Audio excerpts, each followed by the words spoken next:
ഈ ഹേമ കമ്മിറ്റി റിപ്പോർട്ടൊക്കെ നമ്മൾ ഒരുപാട് ചർച്ച ചെയ്തതാണ്. സ്ത്രീകൾ വല്ലാത്ത പ്രതിസന്ധിയും പീഡനങ്ങളും മലയാള സിനിമയിലും നേരിടുന്നു എന്നൊക്കെയാണ് ഹേമ കമ്മീഷൻ റിപ്പോർട്ട് പറഞ്ഞ ഒരു ഭാഗം. ഇപ്പോൾ മലയാള സിനിമയിലെ നടീനടന്മാരുടെ സംഘടനയായ അമ്മയുടെ തലപ്പത്ത് മുഴുവൻ സ്ത്രീകൾ വന്നു. President, vice president, general secretary, joint secretary ഇവരൊക്കെ വനിതകളാണ്, നടിമാരാണ്. അവർ പുരുഷന്മാരെ പരാജയപ്പെടുത്തിയാണ് അമ്മ നേതൃത്വം പിടിച്ചെടുത്തത്. ഇത് മലയാള സിനിമയിൽ എന്തെങ്കിലും മാറ്റം കൊണ്ടുവരാൻ സാധ്യതയുണ്ടോ? എനിക്ക് തോന്നുന്നില്ല. കാരണം ബേസിക് ഈ അമ്മ എന്ന സംഘടനയുടെ കൺസെപ്റ്റ് പലപ്പോഴും മാധ്യമങ്ങളുമൊക്കെ അത് തെറ്റായിട്ട് വ്യാഖ്യാനിക്കുന്നു. അമ്മ ഒരു ക്ലബ്ബാണ്, ട്രേഡ് യൂണിയൻ പോലും അല്ല. ട്രേഡ് യൂണിയനൊന്നുമല്ല, ഒരു വേണമെങ്കിൽ വെൽഫെയർ ക്ലബ് എന്ന് അല്പം കടത്തി പറയാം. അത് സിനിമാ രംഗത്ത് പ്രവർത്തിക്കുന്നവരാണ്. പലവിധ കഷ്ടതകളും സംഗതിയൊക്കെ ഉണ്ട്. ചിലർക്കൊക്കെ വയസ്സായി, ചിലർക്ക് പ്രത്യേകിച്ച് കാരണമില്ലാതെ തന്നെ സിനിമയിൽ നിന്ന് പുറത്തായി ജീവിക്കാൻ ബുദ്ധിമുട്ടുന്നു. അപ്പോൾ അവർക്ക് അമ്മയുടെ കൈനീട്ടെന്നൊക്കെ പറഞ്ഞൊരു തുക കൊടുക്കുക. അതിപ്പോൾ ഇങ്ങനെയൊക്കെയുള്ള ഒരു ക്ലബ്ബാണ്. അല്ലാതെ അത് സ്ത്രീ സ്വാതന്ത്ര്യം പ്രഖ്യാപിക്കുക, രാജ്യത്ത് സോഷ്യലിസം നടപ്പിലാക്കുക, ജനാധിപത്യം ഉയർത്തിപ്പിടിക്കുക, ഭരണഘടന കക്ഷത്തിൽ വയ്ക്കുക, ഇങ്ങനെയുള്ള ഉദ്ദേശത്തോടെ ഉണ്ടാക്കിയ സംഘടന അല്ല. അപ്പോൾ അനാവശ്യമായിട്ട് അതിനൊരു ഹൈപ്പ് കൊടുത്തിട്ട്, ഹൈപ്പ് അതിന് കിട്ടും, മീഡിയ പ്രാധാന്യം, കാരണം സെലിബ്രിറ്റീസ് ആയതുകൊണ്ട്. ബട്ട് ആ സംഘടന ആസ് സച്ച് ഈ ദുനിയാവ് മുഴുവൻ നന്നാക്കുന്ന ചുമതല അവരുടെയാണെന്നുള്ള മട്ടിൽ എല്ലാവരും അങ്ങ് പെരുമാറി. അവരിൽ തന്നെ കുറച്ച് പേര് വിശ്വസിച്ചു ഞങ്ങൾ ഈ ലോകം നന്നാക്കാൻ പോവാണ്. ലോകമൊന്നും അങ്ങനെ നന്നാക്കാൻ പറ്റുന്ന കേസൊന്നുമല്ല. ഇതറിയാവുന്ന ആൾക്കാർ അമ്മയിൽ തന്നെയുണ്ട്. അവർ ശരി സ്ത്രീകളാണ്, ആയിക്കോട്ടെ, അങ്ങനെ ഒരു നേതൃത്വം വന്നിരിക്കുന്നു. അല്ലാതെ സിനിമാ രംഗത്ത് എന്ത് വ്യത്യാസം വരാനാണ്? അല്ല, ഈ പുരുഷ മേധാവിത്വം, ഈ കാസ്റ്റിംഗ് കൗച്ചിനെ കുറിച്ചൊക്കെ പറഞ്ഞു കേൾക്കുന്നുണ്ടല്ലോ. പുരുഷ മേധാവിത്വം ഉള്ള ഒരു മേഖലയാണ് സിനിമ. നടന്മാർക്കുള്ള പ്രതിഫലം, നായകനുള്ള പ്രതിഫലത്തിൻ്റെ 10% പോലും ഒരു നായിക നടിക്ക് കിട്ടുന്നില്ല. നായിക എന്നാണ് പറയണ്ടേ, നടിക്ക് കിട്ടുന്നില്ല. ഇങ്ങനെയുള്ള ഒരുപാട്, മാത്രമല്ല അവർ ഒരുപാട് കോംപ്രമൈസുകൾക്ക് തയ്യാറാവണം എന്നൊക്കെ നിരന്തരം പറയുന്നുണ്ട്. സത്യവുമാണ്, നമ്മൾ കേട്ടിട്ടുമുണ്ട്. അങ്ങനെയുള്ള ആളുകളുടെ ഒരു കൂട്ടായ്മയുടെ തലപ്പത്തേക്ക് മത്സരിച്ച് ജയിച്ചാണ് ഇവർ വന്നിരിക്കുന്നത്. അവരെ പ്രവർത്തിക്കാൻ സമ്മതിക്കുമോ? അവരെ പ്രവർത്തിക്കാൻ ആരും തടസ്സമൊന്നും പറയില്ല. ബട്ട് ഈ കാസ്റ്റിംഗ് കൗച്ച് തടയാൻ ഒരു സംഘടനയ്ക്ക് സാധിക്കില്ല, പോലീസിന് സാധിക്കില്ല, ആർക്കും സാധിക്കില്ല. വ്യക്തികൾ തന്നെ തീരുമാനിക്കണം. അത് അവനവൻ്റെ സംസ്കാരമാണ്. ഞാൻ എൻ്റെ കയ്യിൽ കാശുണ്ട്, ഞാൻ സിനിമ പിടിക്കാൻ പോകുന്നു, കാണാൻ കൊള്ളാവുന്ന ഒരു പെൺകുട്ടിയെ സിനിമ അഭിനയിപ്പിക്കുക എന്നൊക്കെ പറഞ്ഞ് ആരെങ്കിലും കൊണ്ടുവരുന്നു. കാസ്റ്റിംഗ് കൗച്ചിന് ഞാനും തയ്യാറാവുന്നു, പെൺകുട്ടിയും തയ്യാറാവുന്നു. ആർക്കെന്ത് ചെയ്യാൻ പറ്റും? ഒന്നും ചെയ്യാൻ പറ്റില്ല. ആ പെൺകുട്ടി പിൽക്കാലത്ത് 5-6 വർഷം കൊണ്ട് വലിയ നടിയായിട്ട് മാറുന്നു. അപ്പോൾ അവർ പറയുന്നു ഞാൻ കാസ്റ്റിംഗ് കൗച്ചിന് വിധേയയായി. ഇത് ചെയ്യും? ഒന്നും ചെയ്യാനൊന്നും പറ്റില്ല. അപ്പോൾ ഇത് ഒരു പേഴ്സണൽ തീരുമാനമാണല്ലോ. കാസ്റ്റിംഗ് കൗച്ച് ബലം പ്രയോഗിച്ച് നടക്കുന്നുണ്ട്, ട്രാപ്പ് ചെയ്ത് നടക്കുന്നുണ്ട്, സമ്മതിച്ചും ഉഭയസമ്മതപ്രകാരവും നടക്കുന്നുണ്ട്. ഇതിനെ ഒരു സംഘടനയ്ക്ക് എങ്ങനെ തടയാൻ പറ്റും? തടയാനേ പറ്റില്ല. അതുപോലെ ഈ റോള് കൊടുക്കുക, ഇതിനു മുമ്പ് ഞാൻ സുനിലിനോട് പറഞ്ഞിട്ടില്ലേ, മോഹൻലാലിനെ വെച്ചിട്ട് സുനിൽ ഒരു സിനിമ തീരുമാനിക്കുന്നു. മോഹൻലാലിൻ്റെ കൂടെ ഒരു കഥാപാത്രം, തിരക്കഥയൊക്കെ നോക്കുമ്പോൾ ഈ റോൾ ആർക്കാ? ഇത് മോഹൻദാസ്. ഏത് മോഹൻദാസ്? അല്ലാതെ അവിടെ എറണാകുളത്തൊക്കെയുള്ള പാവമാണ്. ആ പാവം ഒരുപാട് പേരൊക്കെ ഉണ്ട്. ഇതൊന്നും പറ്റുമൊന്നുമില്ല. ഇത് സിദ്ദിഖിന് അല്ലെങ്കിൽ മുകേഷിന് കൊടുക്കുക, അല്ലെങ്കിൽ ഞാൻ വരുന്നില്ല. സുനിൽ എന്ത് ചെയ്യും? ഒരു ഓപ്ഷനും ഇല്ല. എന്നെ ഇപ്പോൾ സിനിമയിൽ ചേട്ടാ അത് നടക്കില്ല ചേട്ടാ, അയ്യോ അതെന്ത് പരിപാടി, അല്ലാതെ പുള്ളി സമ്മതിക്കണില്ല, പോയി. ഞാൻ ഉടനെ പത്രസമ്മേളനം വെച്ചിട്ട് മോഹൻലാൽ എന്നെ ഒതുക്കിയതൊന്നുമല്ല, അങ്ങേര് വലിയ നടനാണ്, അതിൻ്റെ കൂടെ വെറുതെ ഒരു തല്ലിപ്പൊളിയെ പിടിച്ചത് അങ്ങേരുടെ അന്തസ്സിനല്ലേ കുറവ്. അപ്പോൾ ഇതുപോലത്തെ സംഭവങ്ങൾക്കൊന്നും ഒരു സംഘടനയ്ക്കൊന്നും ചെയ്യാൻ പറ്റില്ല. സംഘടനയുടെ ഒന്നാമത് അമ്മയുടെ മാൻഡേറ്റ് തന്നെ വളരെ ബെനൈൻ ആയിട്ടുള്ള ആക്ടിവിറ്റീസ്, പെൻഷൻ കൊടുക്കുക, ആരെങ്കിലും സഹായിക്കുക, അത് ചെയ്യുക, അല്ലാതെ സിന്ദാബാദ് വിളിക്കുന്ന ഒരു സംഘടനയല്ല അത്. അവർ സിന്ദാബാദ് വിളിച്ച് എന്ത് ചെയ്യാൻ പോകുക? അല്ലേ, അമ്മയുടെ നേതാക്കന്മാർ ഇപ്പോൾ പുതിയ ഭാരവാഹികൾ വന്നപ്പോൾ പിണങ്ങിപ്പോയ കുറച്ച് പേരുണ്ടല്ലോ. WCCയിൽ ഉള്ള ആളുകൾ ഒക്കെ തിരിച്ചു വരൂ, ഭാവനയെ ക്ഷണിക്കുന്നു, അവരെ ക്ഷണിക്കുന്നു, പാർവതിയെ ക്ഷണിക്കുന്നു എന്നൊക്കെ പറഞ്ഞ് വലിയ വാർത്തകൾ ഉണ്ടാക്കുന്നുണ്ട്. അല്ല, ആയിക്കോട്ടെ, എന്തൊക്കെ ചെറിയ ചെറിയ പടലപ്പിണക്കങ്ങൾ കൊണ്ടൊക്കെ മാറി നിന്നവരും രാജിവെച്ചവരും പിടിച്ചവരും ഒക്കെയാണ്. അവർ തിരിച്ചു വന്നോട്ടെ, അതിനൊന്നും കുഴപ്പമൊന്നുമില്ല. പക്ഷേ ഇതൊന്നും ഈ സിനിമാ രംഗത്തെ ദുഷ്പ്രവണതകളെ തടയുന്ന ആക്ടിവിറ്റി ഒന്നും അല്ലല്ലോ. ഒരാൾ ക്ലബിൽ നിന്ന് വഴക്കിട്ട് ഞാൻ ഇനിയില്ല എന്ന് പറഞ്ഞ് ഇറങ്ങിപ്പോയി. അപ്പോൾ പ്രസിഡൻറ്റ് സെക്രട്ടറിയൊക്കെ എടോ പഴയ ആൾക്കാരൊക്കെ മാറി മാറിയോ എന്നാൽ ഞാൻ വരാം. ഇതും ഈ സിനിമയിൽ നടക്കുന്ന മറ്റു കാര്യങ്ങളും തമ്മിൽ എന്താ ബന്ധം? ഒരാൾ യോഗത്തിന് വന്നുകൊണ്ടിരുന്നു, ഇപ്പോൾ വരുന്നില്ല, വീണ്ടും വരാൻ പോകുന്നു, ഫൈൻ, നല്ല കാര്യം.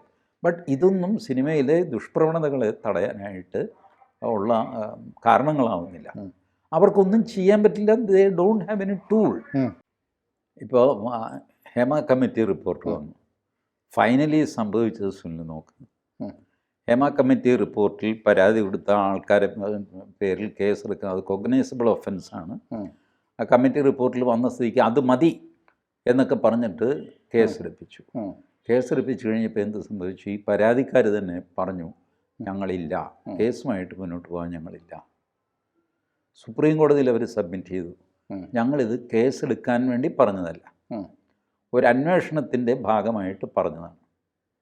കേസെടുപ്പിക്കാൻ വേണ്ടിയിട്ടോ ആരെങ്കിലും ശിക്ഷിക്കാനോ ഒന്നുമല്ല. This is all what is happening in film world. ഇത് ഹേമ കമ്മിറ്റി റിപ്പോർട്ട് എന്ന് പറയുമെങ്കിലും 3 പേരുടെ 3 റിപ്പോർട്ടാണ്. അതെ. അതിൽ ശാരദയുടെ റിപ്പോർട്ട് നോക്കാം. ശാരദ അതിൽ വ്യക്തമായിട്ട് പറയുന്നുണ്ട്, പണ്ടും ഇതുണ്ടായിരുന്നു. ഒരു നിസ്സഹായാവസ്ഥയാണത്. What will you do? നിങ്ങൾക്കൊരു സംഘടനയെ വെച്ച് തടയാൻ പറ്റില്ല. ബേസിക്കലി സംസ്കാരമുള്ള മനുഷ്യരായിരിക്കണം. അതല്ലാതെ നിങ്ങൾക്ക് ബലം പ്രയോഗിച്ചൊന്നും ചെയ്യാം. ആണും പെണ്ണും എല്ലാം ഒരുമിച്ച് അഭിനയിക്കുകയും ഒരുമിച്ച് താമസിക്കുകയും ഭക്ഷണം കഴിക്കുകയും ഒക്കെ ചെയ്യുന്ന ഏർപ്പാടാണ് സിനിമ. അപ്പോൾ അതിൽ ഈ ആരെങ്കിലുമൊക്കെ നമ്മൾ തെറ്റായ വഴി എന്ന് വിചാരിക്കുന്ന, ആ വഴി തെറ്റാണോ ഇല്ലെന്നൊക്കെ അവരെ തീരുമാനിക്കണം. അതെ, നമ്മൾ തെറ്റായ അവർ പോയി, അത് അവരുടെ ഇഷ്ടം. ഇത് പോയി കുറച്ച് കഴിയുമ്പോഴത്തേക്ക് അത് പരാതിയാകുന്നു. പരാതിയാകുമ്പോൾ ഇയാൾ കുറ്റക്കാരനാകുന്നു, അതൊരു വാർത്തയാകുന്നു, ബഹളമാകുന്നു, 4-5 ദിവസം കഴിയുമ്പോൾ പോകുന്നു. അപ്പോൾ ഇവർ പറഞ്ഞത് ഈ ജാതി സംഗതികളൊക്കെ സിനിമയിൽ നടക്കുന്നുണ്ട് എന്ന് കമ്മീഷനെ അറിയിക്കാൻ വേണ്ടിയിട്ടാണ് ഞങ്ങൾ ഈ സംഭവം പറഞ്ഞത്, അല്ലാതെ കേസിനല്ല. അതുകൊണ്ട് ഹേമ കമ്മിറ്റി റിപ്പോർട്ടിനെ ചൊല്ലി ഫർദർ കേസുകളൊന്നും ഉണ്ടായില്ല. ആദ്യം ഉണ്ടായ 1-2 എണ്ണം കുറച്ച് ബഹളം ഉണ്ടായി, വേറെ ഒന്നും ചെയ്തില്ല. അത് ഞാനിപ്പോഴും പറയുന്നത്, ഈ സംഘടനയുടെ ഉദ്ദേശ ലക്ഷ്യങ്ങൾ അതല്ല. ഒരു സംഘടനയിലും ഉദ്ദേശ ലക്ഷ്യങ്ങൾ അത് ആവുകയുമില്ല.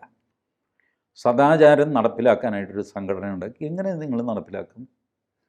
അടച്ചിട്ട മുറിക്കുള്ളിൽ സദാചാരം നിങ്ങളുടെ നടക്കുമോ? You cannot. ഇപ്പോൾ വെറുതെ അങ്ങ് പറയും ഞങ്ങൾ അങ്ങ് ഭൂമി കീഴ്മേൽ മറിക്കാൻ പോവുകയാണെന്നൊക്കെ, അതൊന്നും നടക്കുന്ന കാര്യമല്ല. അമ്മ സന്തോഷമായിട്ട് ഒരു ക്ലബ്ബായിട്ട് പ്രവർത്തിക്കുന്ന, വെൽഫെയർ മാത്രം നോക്കുക. വേണ്ടാത്ത വിവാദങ്ങളിലൊന്നും അമ്മ പോയി തലയിടേണ്ട കാര്യമില്ല. ഇപ്പോൾ ഒരു നടന് ഒരു ക്രിമിനൽ കേസുണ്ട്, ഒരു നടിക്കൊരു ക്രിമിനൽ കേസുണ്ട്, അത് അമ്മയുടെ ക്രിമിനൽ കേസാക്കി മാറ്റരുത്. നമ്മളൊക്കെ പലവിധ സ്ഥാപനങ്ങളിലേക്ക് ജോലി ചെയ്തില്ലേ, ആ സ്ഥാപനത്തിലെ ഒരാൾ ഒരു ക്രിമിനൽ കേസിൽ പെട്ടു എന്ന് വിചാരിച്ച് സ്ഥാപനം അയാളുടെ പിന്നാലെ പോകാറുണ്ടോ? അയാളുടെ കേസ് അയാൾ ഫൈറ്റ് ചെയ്യും. ഉണ്ടല്ലോ, സിദ്ദീഖ് കാപ്പൻ്റെ കേസിൽ KUWJ കേസ് നടത്താൻ പോയില്ല. അതുകൊണ്ടാണ് KUWJക്ക് ഇല്ലാത്ത. ഇപ്പോൾ KUWJ എവിടെ നിൽക്കുന്നു? KUWJ അന്തഛിദ്രം കൊണ്ട് തകർന്നു നിൽക്കുകയല്ലേ. മുഴുവൻ ജപ്തി നോട്ടീസും സംഗതിയൊക്കെ ഇത് അവരുടെ തന്നെ മക്കളാണ് ചാനലിലുള്ളതുകൊണ്ട് ആ വാർത്ത പുറത്ത് വരുന്നില്ലെന്നേ ഉള്ളൂ.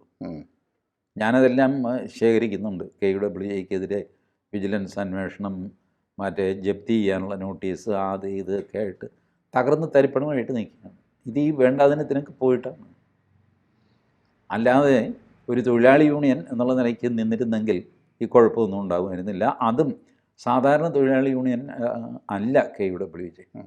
കച്ചറയുണ്ടാക്കുന്ന 10 പൈസയ്ക്ക് വേണ്ടി സിന്ദാബാദ് വിളിക്കുന്ന അങ്ങനത്തെ പ്രവൃത്തിയാകരുത്. അതാണ് KUWJക്ക് തകർച്ച വരുന്നത്. അപ്പോൾ അമ്മയുടെ തലപ്പത്ത് സ്ത്രീകൾ വന്നതുകൊണ്ട് ഒരു ഗുണവുമില്ല, പ്രത്യേകിച്ച് ഒരു ഗുണവും ഇല്ല എന്ന് പറഞ്ഞും അതൊരു നെഗറ്റീവ് കമൻറ്റാണ്. നമ്മൾ പ്രതീക്ഷിക്കുന്ന ചില കാര്യങ്ങളുണ്ടല്ലോ, അത് ഇത് നിർത്തും, സിനിമയിലെ ദുഷ്പ്രവണതകൾ അവസാനിപ്പിക്കും, അതൊന്നും അവസാനിപ്പിക്കും. അത് അവനവന് തോന്നിയിട്ട് പിന്നെ എന്ത് ചെയ്യാൻ പറ്റും അവർക്ക്? ഞാൻ അവർ കുറെ കൂടെ ഭംഗിയായിട്ട് ഈ വെൽഫെയർ ആക്ടിവിറ്റീസ് ഒക്കെ നടത്തട്ടെ എന്ന് ഞാൻ ആശംസിക്കുന്നു. അതാണ് അവർ ചെയ്യേണ്ടത്. അതിൽ കവിഞ്ഞ വിവാദങ്ങളിൽ പോയി ചാടരുത്. നടന്മാരുടെ ക്രിമിനൽ കേസുകൾ, പ്രൈവറ്റ് കേസുകൾ, കാശ് കൊടുത്തത്, ചെക്ക് മടങ്ങിയത് എന്നൊക്കെ പറഞ്ഞിട്ട് ഇടപെടാൻ തുടങ്ങിക്കഴിഞ്ഞാൽ നിങ്ങൾക്കതിന് നേരം ഉണ്ടാവുള്ളൂ. അതേ തുടർന്നുണ്ടാകുന്ന ഈ ബാഡ് ബ്ലഡ് താങ്ങാൻ നിങ്ങൾക്ക് പറ്റില്ല. ഒന്നാമത് ഈ കലാകാരന്മാർക്കും കലാകാരികൾക്കും ഉള്ള കുഴപ്പം എന്താണെന്ന് അറിയാമോ? ഇവർ ഹൈലി സെൻസിറ്റീവാണ്. ഇപ്പോൾ പാർവതി തെരുവോത്ത് അമ്മയിൽ നിന്ന് രാജിവെച്ചു. എന്താണെന്നറിയാമോ?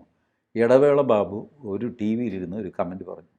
അതിൻ്റെ പേരിൽ ആ കമൻറ്റ് ഇടവേള ബാബുവിൻ്റെ ഇൻ്റർവ്യൂ ആണത്.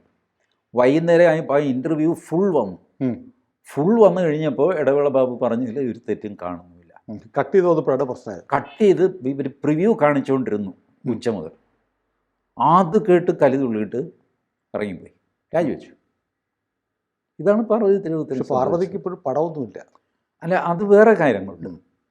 ഞാൻ പറയുന്നത് ഈ കലാകാരന്മാരും കലാകാരികളും എക്സ്ട്രാ സെൻസിറ്റീവാണ്. അത് സമൂഹവും മനസ്സിലാക്കണം.